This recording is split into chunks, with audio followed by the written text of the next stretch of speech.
오늘 아침이 아니고 저녁 함께 은혜 나누실 하나님 말씀은 누가복음입니다. 계속해서 누가복음 16장 1절부터 13절까지의 말씀입니다. 신약성경 122페이지에 있습니다. 누가복음 16장 1절부터 13절까지의 말씀. 함께 우리 제가 한 절 여러분이 한 절 번갈아 가면서 사이좋게 읽으시고 그 다음에 마지막 절은 함께 읽으시도록 하겠습니다. 제가 1절부터 먼저 읽겠습니다. 또한 제자들에게 이르시되 어떤 부자에게 청지기가 있는데 그가 주인의 소유를 낭비한다는 말이 그 주인에게 들린지라. 주인이 그를 불러 이르되 내가 내게 대하여 들은 이 말이 어찌 됨이냐. 내가 보던 이 일을 셈하라. 청지기 직무를 계속하지 못하리라 하니, 청지기가 속으로 이르되 주인이 내 직분을 빼앗았으니 내가 무엇을 할까. 땅을 파자니 힘이 없고 빌어먹자니 부끄럽구나. 내가 할 일을 말았도다. 이렇게 하면 직분을 빼앗긴 후에 사람들이 나를 자기 집으로 영접하리라 하고, 주인에게 빚진 자를 일일이 불러다가 먼저 온 자에게 이르되 내가 내 주인에게 얼마나 빚졌느냐. 말하되 기름 100말이니이다. 이르되 여기 내 증서를 가지고 빨리 앉아 50이라 쓰라 하고, 또 다른 이에게 이르되 너는 얼마나 빚졌느냐. 이르되 밀 100석이니이다. 이르되 여기 내 증서를 가지고 80이라 쓰라 하였는지라. 주인이 이 옳지 않은 청지기가 이를 지혜 있게 하였으므로 칭찬하였으니, 이 세대의 아들들이 자기 시대에 있어서는 빛의 아들들보다 더 지혜로움이니라. 내가 너희에게 말하노니 불의의 제물로 친구를 사귀라. 그리하면 그 제물이 없어질 때에 그들이 너희를 영주할 처소로 영접하리라. 지극히 작은 것에 충성된 자는 큰 것에도 충성되고, 지극히 작은 것에 불의한 자는 큰 것에도 불의하니라. 너희가 만일 불의한 제물에도 충성하지 아니하면 누가 참된 것으로 너희에게 맡기겠느냐. 너희가 만일 남의 것에 충성하지 아니하면 누가 너희의 것을, 함께 읽으시겠습니다. 집 하인이 두 주인을 섬길 수 없나니 혹 이를 미워하고 저를 사랑하거나 혹 이를 중히 여기고 저를 경히 여길 것임이니라. 너희는 하나님과 재물을 겸하여 섬길 수 없느니라. 아멘. 네, 오늘 저녁 함께 비유 16번째 시간, 불의한 청지기 비유 말씀 나누시겠고요. 부제는 불의한 자가 되신 거룩한 아들입니다. 이 비유는 한 번쯤은 들어보셨을 텐데 사실 다른 비유들에 비해서는 그렇게 유명하지는 않습니다. 왜냐면요, 지금 읽으시면서 아주 생소하지는 않으셨지만 이거 혹시 다른 비유들은 읽으면서 이거 이런 뜻이었지 라고 떠올리셨을 텐데, 이거는 아마 막막하셨을 것 같아요. 네. 이것은 목회자들 사이에서도 그렇고 신학자들 사이에서도 그렇고 우리 성도님들 사이에서는 더더욱 그렇고 가장 어렵고 난해한 비유로 꼽히는 비유입니다. 그래서 저도 이 말씀을 준비하면서 머리카락이 한 10가닥은 더 빠진 것 같아요. 네. 참 공부하면서 어려웠고요. 그리고 논문을 제가 굉장히 많이 찾아봤어요. 박사 논문, 석사 논문, 이 북미권에서 쓰여진 뭐 다 본 건 아니지만 수십 편, 수백 편의 이 비유와 관련된 논문들이 있는데, 찾아보느라고 네, 머리카락이 딱 10개 정도 네, 빠졌던 것 같습니다. 자, 이 본문의 이야기를 가만히 읽어보면 일단 당혹스럽죠. 굉장히 당황스럽습니다. 한 청지기가 주인의 재산을 낭비하다가 해고 통보를 받습니다.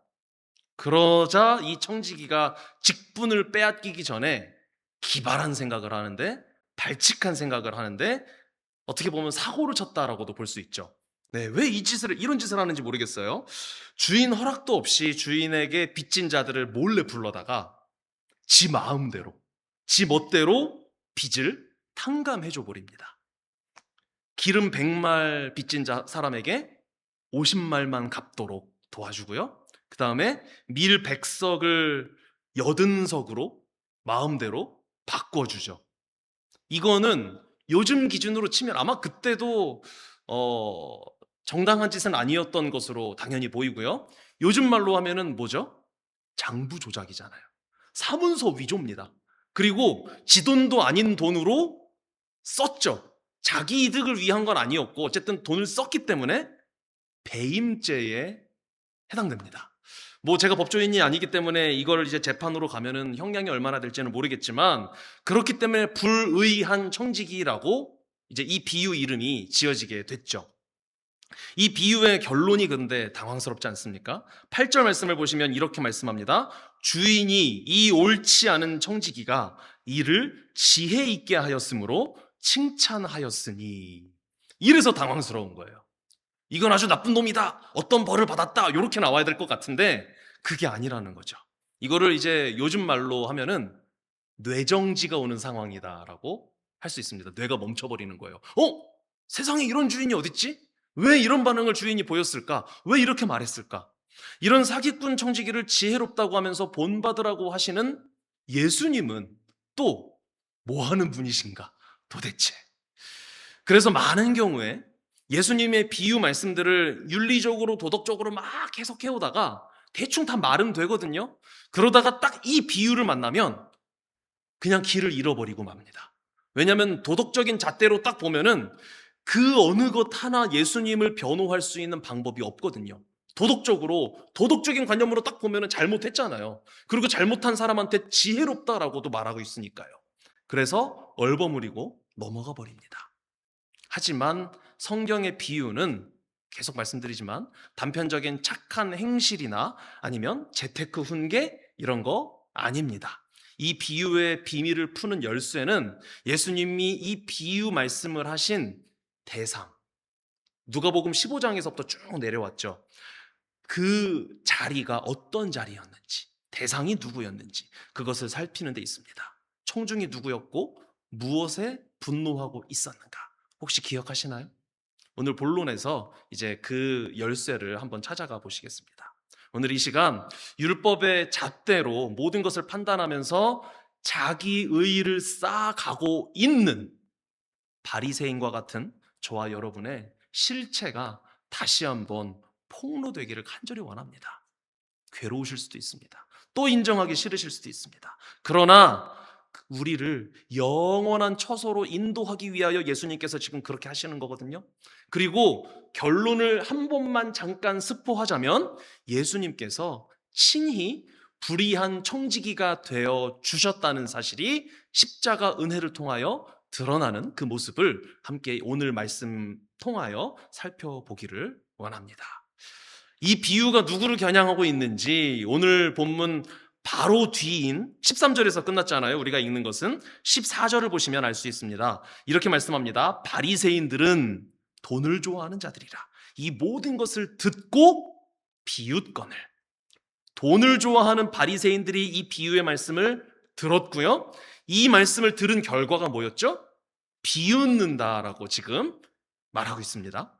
예수님이 청지기 이야기를 하시니까 바리새인들이 콧방귀를 뀌면서 비웃은 것입니다. 성경이 지적하는 이 바리새인들의 본질이 무엇입니까? 그렇다면 지금 말씀에서 돈을 좋아한다라고 하고 있죠. 여기서 돈은요, 단순히 재물, 머니 이것만을 의미하는 것은 아닙니다. 돈을 포함해서 이제 성경에서 이 재물이라는 것은 인간이 하나님 없이 스스로 내 존재의 가치를 드러내고 증명해내기 위해서 하는 모든 종교적인, 인간적인, 세상적인 의로운 행동들을 뜻합니다. 종교 기득권. 저와 여러분도 그렇기 때문에 성경적으로 사실 뭐 돈도 좋아하지만요, 돈을 포함한 재물을 좋아하는 자로부터 비켜갈 수 있는 사람은 아무도 없습니다. 왜냐하면 우리도 끊임없이 신앙생활을 하면서 사람들 앞에서 나를 증명하고 싶어 하고요, 그리고 하나님 앞에서도 나를 증명하고 싶어 하기 때문입니다. 당시 종교 지도자들은 하나님을 섬긴다고 말했죠. 그렇지만 실상은 구원자로 인도하는 역할을 해야만 했던 율법이라는 것을 잘못 사용했습니다. 악용했습니다. 원래는 율법을 통해서, 우리는 다 알고 있죠. 율법을 통해서 뭘 해야 했습니까? 예수님을 믿도록 도와주어야 했습니다. 율법의 역할은 잘 지켜서 순종해서 천국 가자가 아니라 율법을 못 지킨다는 사실을 발견하고 나 대신 율법을 다 지켜주신 예수님을 의지하여 천국 가게 해주는 것, 그것이 율법의 역할이다라고 말씀드렸습니다. 그런데 이 바리새인들은 그 율법을 잘못 사용한 겁니다. 11조 내라 하면서 안 내면 지옥 가. 잘못 설명하고 있는 거죠. 너희들 안식일을 지켜야 돼. 안 지키면 지옥 가. 그렇게 해서 자기들의 종교적인 기득권을 쌓아가고요. 나는 너희들과 다른 거룩한 사람이야. 그러므로 나를 존경해. 자기 의의를 계속해서 쌓아가는 것이 바리새인들이었습니다. 자, 이것이 누구의 모습입니까? 집 밖의 탕자를 정죄하면서 아버지를 원망했던 집 안의 탕자, 두 아들과 아버지 비유에서의 첫째 아들, 그리고 바리새인들 또한 저와 여러분의 모습입니다. 열심히 신앙생활을 한다고 하는데, 그런데 우리 안에 도사리고 있는 뿌리 깊은 죄성이라는 것이 계속해서 드러나는 그러한 모습인 것이죠. 우리는 소위 신앙생활이라는 것을 하면서 끊임없이 내 손에 하나님 저 이것도 했습니다. 이것도 했습니다. 이것도 했습니다. 율법 장부를 들고 하나님 앞에 나아갑니다. 그래서 제발 부인하지 마세요. 저에게도 사실은 그런 마음이 있다는 것을 부인할 수가 없습니다. 하나님, 제가 이렇게 최선을 다해서 예배를 드립니다. 하나님, 제가 최선을 다해서 이렇게 11조 하려고 애씁니다. 하나님, 제가 이렇게 최선을 다해서 진심으로 찬양하려고 애씁니다. 하나님, 저 같은 경우는 이렇게 최선을 다해서 제가 말씀 준비하려고 애씁니다. 순수하게 그냥 정말 제가 좋아서 하는 겁니다라고 하고 싶지만 은근히 하나님, 그러니까 조금만 더 보상, 복 얹어주시면 안 될까요? 이게 생겨나는 것이 우리 인간의 마음입니다. 계속 강조하는 바이기도 하죠. 은혜를 말하면서도 실상은 내 행위라는 재물을 섬기는 인과율의 노예로 살아가고 있다라는 것입니다. 주님은 오늘 그 율법의 장부를 쥐고 하나님처럼 군림하려고 하는 우리의 거만한 자존심을 향해서 날카로운 복음의 칼날을 들이대십니다. 도려내시기 위해서요. 비유 속의 청지기, 이 청지기에게 절체절명의 위기가 찾아오죠. 주인이 청지기가 잘못했던 그 내용을 듣고 2절 말씀에서 보시면 네가 보던 일을 셈하라. 청지기의 직무를 계속하지 못하리라 라고 말씀하십니다. 해고 통보죠. 여러분, 여기서 셈을 한다라는 것은 심판의 때가 다가온다라는 뜻입니다. 하나님 앞에서 인과율과 율법의 계산기를 가지고 나아가는 인간의 셈법으로는 그 누구도 하나님의 심판대 앞에서 구원받을 수 없다, 자유로울 수 없다라고 하는 우리의 전적인 무능력과 타락한 상태와 절망을 상징합니다. 청지기는 자신의 실체와 자신의 현실을 자기 자신에게 그런데 솔직하게 고백하죠. 3절 말씀 같이 한번 읽어보실까요? 시작. 청지기가 속으로 이르되 주인이 내 직분을 빼앗으니 내가 무엇을 할까? 땅을 파자니 힘이 없고 빌어먹자니 부끄럽구나. 아멘. 여러분, 이 말씀은요, 단순한 신세한탄이 아닙니다. 이것을 어떤 눈으로 봐야 하냐면요, 스스로 구원할 힘이 자신에게 없다라는 것을 지금 인정하면서 고백하는 모습으로 봐야 합니다. 그런데 그 절망의 자리에서 자신의 무능력, 자신의 가능성 없음을 고백한 청지기가 그 다음에 한 선택이 정말 희한한데요. 주인에게서 빚진 사람들을 일일이 불러다가 장부를 새로 쓰기 시작하는 거죠. 아까 말씀드렸던 것처럼 기름 100말 빚진 사람에게 50이라고 쓰게 하고 밀 100석 빚진 사람에게 80이라고 쓰게 합니다. 이것은 내 힘으로는 도저히 갚을 길이 없는 무지막지한 채무를 주인의 소유를 가지고 일방적으로 삭감해줘 버리는 모습을 보여주는 것입니다. 내 돈이 아니라 주인님의 돈이죠. 그런데 그것을 가지고 내가 빚진 사람들에게 그 빚을 탕감시켜주는 그러한 그림인 것이죠. 18세기 유럽의 프로이센 왕국에 프리드리히 대왕이라는 사람이 있었습니다. 지금의 독일이라고 보시면 되는데요. 이 프리드리히 대왕은 자주 하던 일이 뭐였냐면 민정 시찰을 직접 나갔었다고 합니다. 왕으로서는 잘 하지 않지만 이 사람은 그렇게 했대요. 어느 날 왕이 감옥을 방문했답니다. 감옥을 방문해서 죄수들을 면담했습니다. 그런데 모든 죄수들이 다 한결같이 저는 억울합니다. 저는 이만큼밖에 잘못하지 않았는데 억울하게 판결을 이만큼 때려 맞아서 지금 억울하게 형사리를 하고 있습니다. 저는 죄를 지은 적이 없는데 억울하게 누명을 써서 지금 억울한 옥살이를 하고 있습니다. 다 신세한탄을 하더랍니다. 그런데 한 청년이 유일하게 고개를 숙인 채 이렇게 말합니다. 저는 장부에 적힌 대로 제가 일하는 가게 사장님의 돈을 훔친 죄인이 맞습니다. 저는 사형을 당해도 할 말이 없습니다. 이렇게 솔직하게 죄를 인정했다고 합니다. 그러자 프리드리히 대왕이 옆에 있던 간수에게 이렇게 말했답니다. 여봐라, 이 정직하고 불의한 자를 당장 석방하라. 이 흉악한 자가 계속 여기 있다가는 저기 앉아있는 저 의로운 자들을 오염시킬까봐 두렵구나. 기막힌 반전이 일어났죠. 이 청년을 대왕의 권위로 단숨에 사면시켜 주어버린 것입니다. 이 이야기에서 청년이 보여준 것은 단순한 솔직함이 아니죠. 솔직한 것이 포인트가 아닙니다. 그는 왕 앞에서 변명하지 않고 자신의 잘못을 그대로 인정했습니다. 그대로 시인했습니다. 그리고 오직 왕의 권위와 자비에 자신의 운명을 맡겨버린 것입니다. 그리고 사형 당해도 마땅합니다. 왕이여 알아서 처분하여 주시옵소서. 비유 속 청지기도 마찬가지입니다. 주인이 이 불의한 청지기를 지혜롭다라고 칭찬한 이유가 바로 여기에 있는 것입니다. 만약에 청지기가 끝까지 장부를 숨기면서 저는 그런 적 없는데요, 저는 깨끗한데요 라고 자신의 잘못을 인정하지 않고 버텼다면 아마 그는 심판을 면치 못했겠죠. 정말로 통보받은 대로 해고당하고 말았겠죠.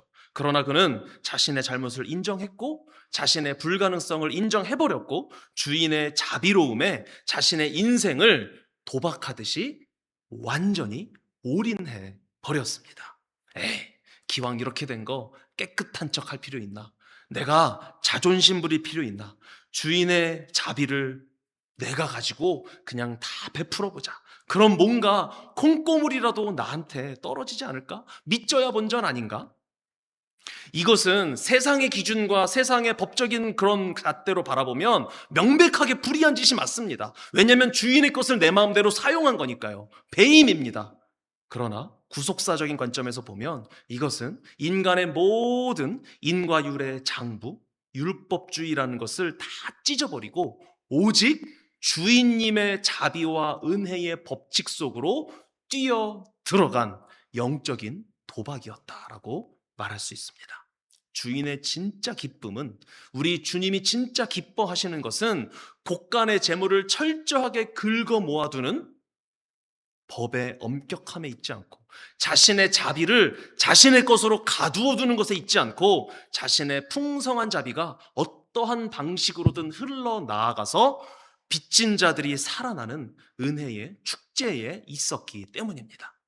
청지기는 주인의 마음을 의식적으로 였는지 무의식적으로 였는지는 모르겠지만 주인의 마음을 읽어낸 지혜로운 자였던 것이죠. 여러분, 이 비유에서 주인의 소유를 가지고 죄인들의 장부를 제멋대로 조작하면서 바꿔주면서 빚을 탕감해주는 이 불의한 청지기의 진짜 실체가 이제 예수님으로 드러나게 된다는 설명으로 나아가게 됩니다. 하늘의 청지기, 이 땅에 오신 우리 주 예수 그리스도이십니다. 거룩하신 하나님의 아들이 죄인의 영적인 장부를 무효화시키기 위해서 역사 속으로 뛰어드셨습니다. 그리고 율법의 엄격한 기준으로 보면 도저히 용납될 수 없고 용서될 수 없는 파격적인 은혜를 선포하십니다. 가늠하다 잡힌 여인에게 율법의 잣대에서는 돌로 쳐서 죽여야 했지만 예수님은 어떻게 하셨습니까? 나도 너를 정죄하지 않으니 가라. 대신 다시는 죄를 짓지 말아라. 평생 남의 등을 쳐먹던 세리 삭개오에게 예수님 뭐라고 말씀하십니까? 오늘 이 집에 구원이 이르렀다. 그러자 세리는 제가 지금까지 하던 일을 멈추고 이 모든 잘못을 되돌려 놓겠습니다. 자발적으로 선언하게 만드시죠. 율법을 악용하던 바리새인들의 눈에 예수님의 이러한 은혜의 행보는 정확히 불의한 청지기의 모습과 같았습니다. 네가 뭔데 하나님께 지은 죄를 용서해 주냐는 것이죠. 네가 뭔데 하나님의 율법책에 적힌 죄와 그 죄에 합당한 형벌을 면하게 해주느냐라고 지적질을 했던 것입니다. 예수님이 바로 불의한 청지기의 모습으로 이 땅에 오셔서 율법의 잣대에서는 죽을 수밖에 없었던 저와 여러분의 그 죄의 장부를 조작해버리신 것입니다. 없애버리시고 자신이 다 그 죄의 값을 치러주셨던 것이죠.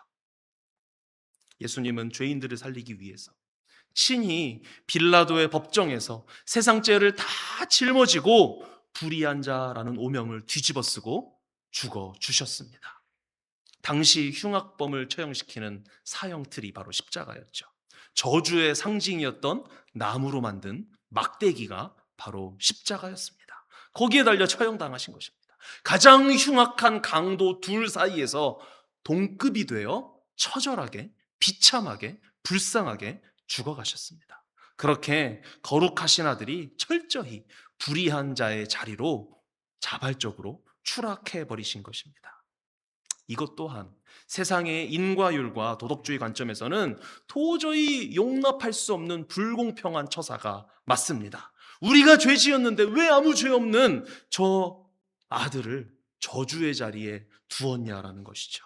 그러나 그것이 바로 저와 여러분을 살려내서 영원한 하늘 쳐서 천국으로 인도하는 하나님의 가장 신비롭고 완벽한 은혜의 수단, 지혜로운 구원의 방법이 된 것인 줄 믿습니다. 주님은 자신이 친히 불의한 자가 되어 주심으로 우리의 모든 죄의 장부를 예수 그리스도의 보혈로 그냥 지워버리신 것입니다. 이제 9절 말씀이 조금은 덜 어렵게 풀릴 수 있습니다. 함께 9절 말씀 읽어보실까요? 본문의 9절입니다. 시작. 내가 너희에게 말하노니 불의의 제물로 친구를 사귀라. 그리하면 그 제물이 없어질 때에 그들이 너희를 영주할 처소로 영접하리라. 아멘. 자, 쉽게 풀리지는 않죠. 아직도 이게 이제 무슨 말인지 모르시겠죠? 자, 많은 경우에 이 말씀을 가지고 구제헌금해라, 혹은 선교헌금 많이 해라, 이런 식으로 헌금 강조하는 도덕적 훈계로 전락시키는 경우가 많습니다. 하지만 그렇지 않습니다. 돈이 원래 나쁜 건데 그걸로 친구를 사귀고 그렇게 해서라도 돈을 잘 쓰면 그러면 천국 간다라고 이제 문자적으로 해석하면 그렇게 되는데 그게 말이 되지가 않잖아요. 여기서 불의한 재물이라는 것은 하나님께서 보시기에 진짜 생명이 될 수 없는 이 땅의 모든 것들을 의미합니다. 아까 말씀드렸던 자기의, 종교적인 업적, 내 자랑, 하나님 앞에서 내세우는 것들, 인간적이고 육신적인 것들을 통칭합니다. 우리가 목숨처럼 움켜쥐고 있는 돈, 시간, 건강, 그리고 내가 쌓아 올린 모든 종교적 공로들, 그게 재물이라는 것이죠. 주님의 말씀의 뜻은 그래서 이겁니다. 어차피 심판의 날에 다 안개처럼 사라져버리고 말 그 인간적이고 세상적이고 종교적인 것들을 붙들고서 내가 이만큼 의롭습니다 라면서 나의 구원의 안전장치로 삼는 어리석은 짓을 이제는 멈추라는 것입니다. 오히려 그 불의한 재물의 울타리를 이제는 헐어버리고 친구를 사귀라는 것입니다. 성경에서 우리의 진짜 영원한 이웃이요 친구가 되신 분은 누구십니까? 예수 그리스도이시죠. 자, 19세기 유명한 부흥사 D.L. 무디라는 인물 아실 것입니다. 무디 목사님, 무디. 이 목사님이 모든 제 사역과 이런 것들을 마치고 노년에 소천하시기 직전에 주변 사람들에게 이런 마지막 유언을 남기셨다고 합니다. 땅이 물러가고 하늘이 열린다. 오늘은 나의 대관식 날이다. 내가 평생 쌓아 올린 모든 업적과 명성은 다 사라지지만 오직 내 구원자이신 나의 친구 예수 그리스도 한 분만이 내 눈앞에 선명하다. 평생을 복음 전도자로 살았던 위대한 업적을 쌓은 이 신앙의 거인조차도 마지막 고백이 무엇이었습니까? 자신의 공로가 적힌 모든 업적을 다 쓰레기통으로 치워버리고 오직 예수 그리스도의 은혜만을 붙잡은 것입니다. 무디의 고백은 이 죽음의 침대, 죽음을 앞둔 침대 앞에서 유언할 때에만 유효한 이야기가 아닙니다. 그는 생애 전체를 통해서 자신의 명성과 공로를 불의한 제물로 여기면서 기꺼이 다 써버렸던 것입니다. 무엇 하는데요? 진짜 친구이신 예수님 사귀는데 써버렸던 것입니다. 오늘 주님이 저와 여러분을 부르시는 자리가 바로 그 자리입니다. 우리가 이 땅에서 행하는 물질 사용하는 것, 시간 사용하는 것, 그리고 하나님께 드린다라고 하는 교회에서 또 여러 곳에서 봉사하고 헌신하고 사역하는 이 모든 것들은 여러분, 내가 하나님 앞에서 하나님 저 이거 하고 천국 갔습니다라고 자랑할 만한 마일리지 쌓는 행위가 아닙니다. 그게 아니라 이것들을 이용해서 예수님을 나의 진짜 친구로 만드셔야 한다는 것입니다. 그래서 하나님 제가 이것도 하고 이것도 하고 이것도 했습니다가 아니라 하나님 제가 예수님과 친해지고 싶어서 나름대로 애를 썼습니다. 저를 보지 마시고요. 제가 한 행동을 보지 마시고 저와 친구가 되어주신 그 예수님을 보시고 혹시 저에게 자비를 베풀어 주실 수 있지 않을까요? 그러면 우리의 의의가 무엇이 되는 것입니까?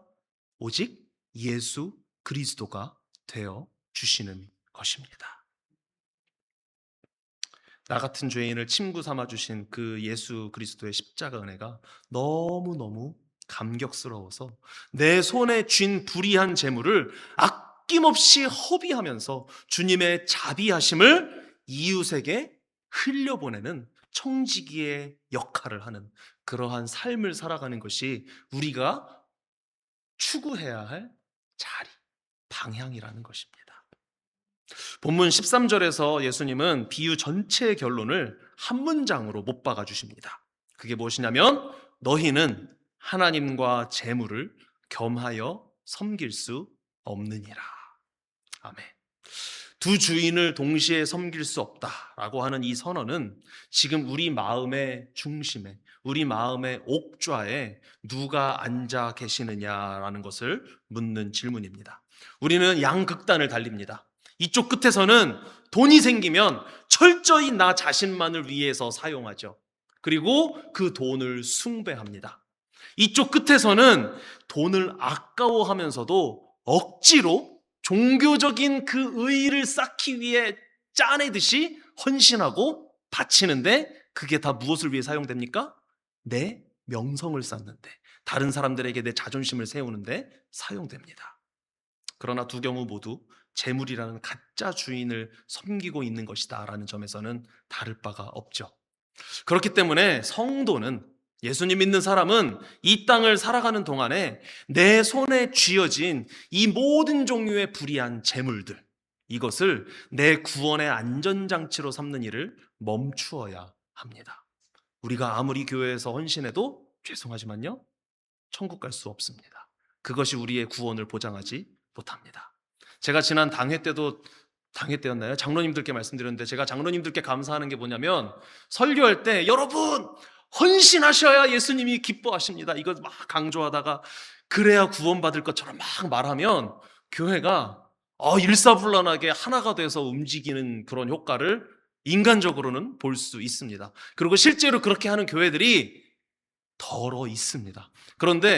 그리고 주변에서 들려오는 제 친구 목회자들이나 이렇게 들려오는 말들이 뭐냐면, 그렇게 하도록 목회자들이 압박받는 경우가 있대요. 막 복음만 설교하다 보면은 당회 때 장로님들이 말씀하신대요. 목사님, 그래도 조금 헌신을 그렇게 좀 강조를 해주셔야 교회가 돌아가지 않겠습니까?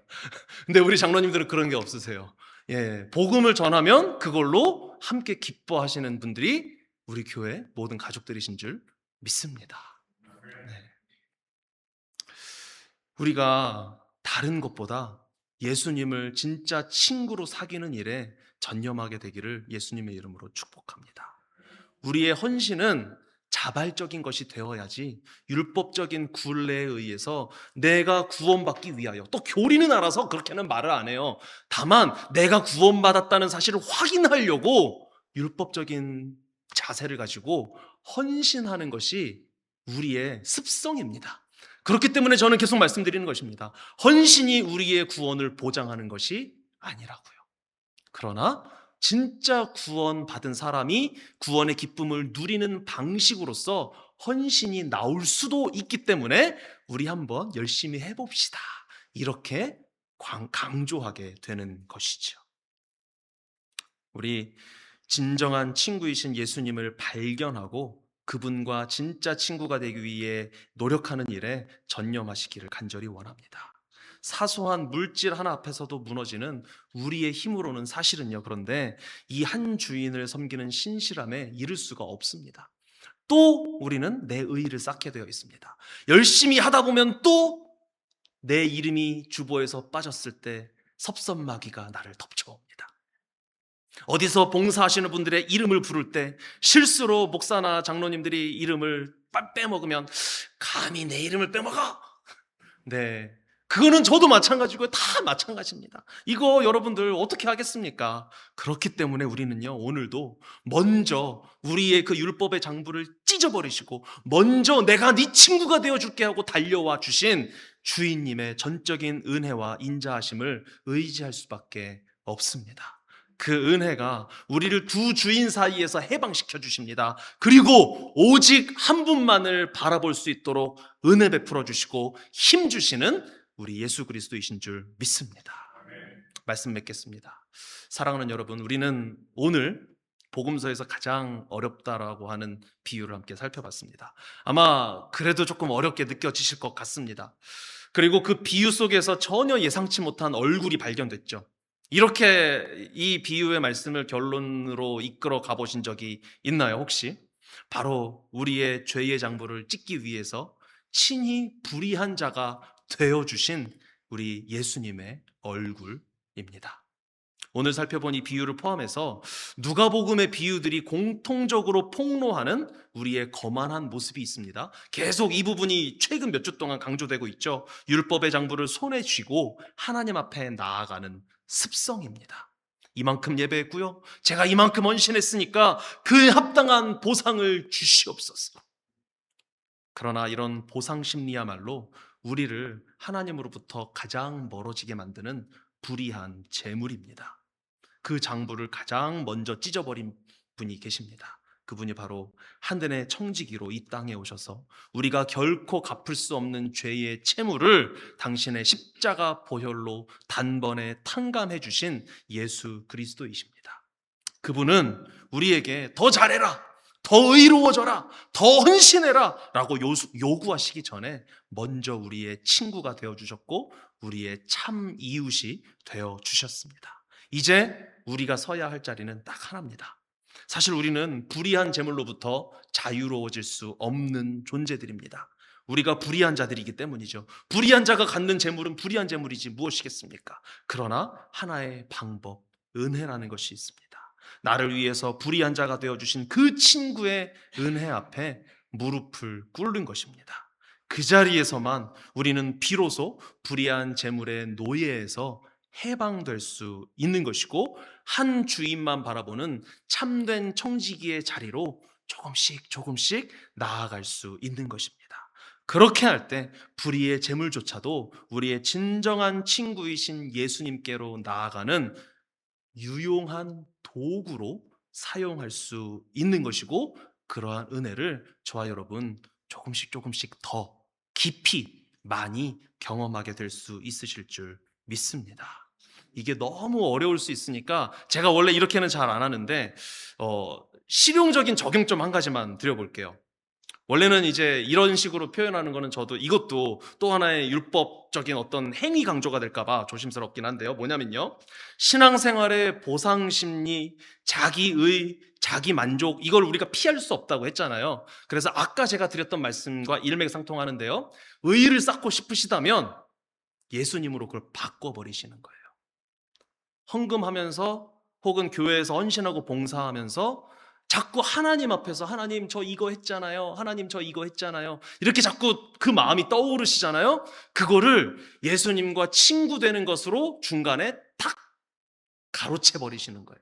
그래서 하나님 나중에 심판대에 갔을 때 하나님 제가 목사였습니다. 장로였습니다. 권사였습니다. 집사였습니다. 제가 교회에서 이만큼 헌신했습니다. 그게 아니라 한 단계를 넣으시는 거예요. 하나님 제가 헌신하면서 예수님과 조금이라도 더 가까워지려고 애썼습니다. 주님, 제가 자랑할 게 있는데요. 뭘 열심히 했다는 자랑이 아니라 열심히 해서 예수님과 조금 친해진 것 같거든요. 그 예수님 보시고 저한테 복 좀 더 주시면 안 될까요? 한번 이렇게 해보시면 어떨까요? 하나님, 저요, 천국 못 돌아가는 거 알지만요.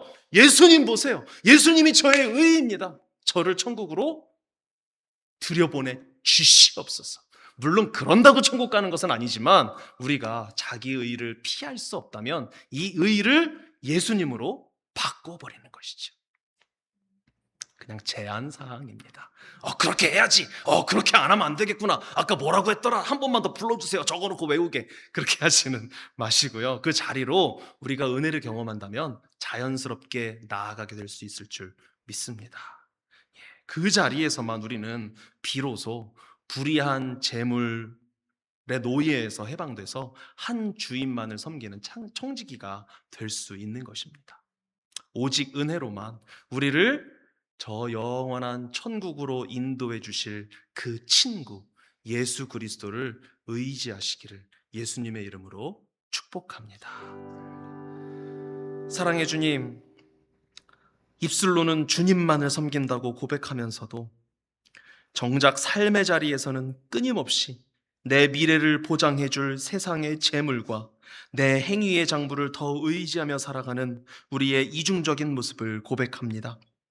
내 하찮은 도덕 장부를 들이밀며 주님께 보상과 보답을 요구하고 내 기준으로 형제들을 판단하며 정죄하는 저희들 안에 바리새인적 교만을 용서하여 주시옵소서. 도무지 갚을 길 없는 엄청난 죄의 빚을 진 저희를 살리시려고 거룩하신 아들 예수 그리스도께서 십자가에서 친히 불의한 자의 오명을 뒤집어 쓰고 대신 죽어주심에 감사를 드립니다. 세상의 눈에는 가장 미련하고 불의해 보이는 그 십자가에서의 죽음이 우리의 모든 죄의 장부를 다 무효화시켜 버리시고 우리를 영원한 천국으로 이끄시는 우리 주님의 가장 지혜로운 구원의 방법이었음을 믿고 찬양합니다. 주님, 이제는 사소한 물질 하나 앞에서도 여지없이 계산기를 두드리며 무너지는 저희들의 무능함을 우선 인정하기를 원합니다. 내 힘으로 율법의 장부를 채워 하나님 앞에 떳떳한 부자가 되려는 헛된 시도, 저희들의 힘으로는 멈출 수가 없습니다. 은혜를 베풀어 주셔서 오직 주인님, 주님의 전적인 은혜와 인자하심을 점점 더 의지하게 되어가는 청지기로 성숙시켜 주시옵소서. 우리 다운스비 교회 온 가족들이 가짜 주인의 노예에서 완전히 해방되어 나를 먼저 친구 삼아주신 진정한 친구 예수 그리스도 한 분만을 온전히 바라보는 자리로 나아가기를 원합니다. 그리하여 내 손에 쥐어진 불의한 재물과 유한한 인생조차도 나 자신을 위해서가 아니라 오직 내 영원한 친구이신 예수님께로 나아가는 은혜의 도구이자 통로로 아낌없이 흘려보내는 지혜로운 삶을 살아가게 하여 주시옵소서. 우리의 유일한 참된 친구이자 소망이신 우리 주 예수 그리스도의 이름으로 기도드립니다. 아멘. 여호와는 내게 복을 주시고 너를 지키시기를 원하며 여호와는 그의 얼굴을 내게 비추사 은혜 베푸시기를 원하며 여호와는 그 얼굴을 내게로 향하여 드사 평강 주시기를 원하노라. 우리 주 예수 그리스도의 은혜와 아버지 하나님의 놀라우신 사랑과 보혜사 성령님의 인도하심이 도저히 갚을 수 없는 죄의 채무를 지고 가는 나를 살리기 위해 친히 불의한 자가 되사 모든 빚을 다 탕감해 주신 우리의 진정한 친구 예수 그리스도의 그 은혜만을 영원토록 의지하며 모든 불의한 재물을 주님과 가까워지는 데 사용할 수 있는 믿음의 자리로 자라며 성숙해지기를 소원하는 모든 하나님의 자녀들, 예배자들 머리 위에, 그들의 가정과 직장, 사업장, 학업 위에, 우리 조국 대한민국과 삶의 터전 캐나다 위에, 주님의 몸 되신 다운스비 교회 위에 지금부터 영원토록 함께 있을지어다. 아멘.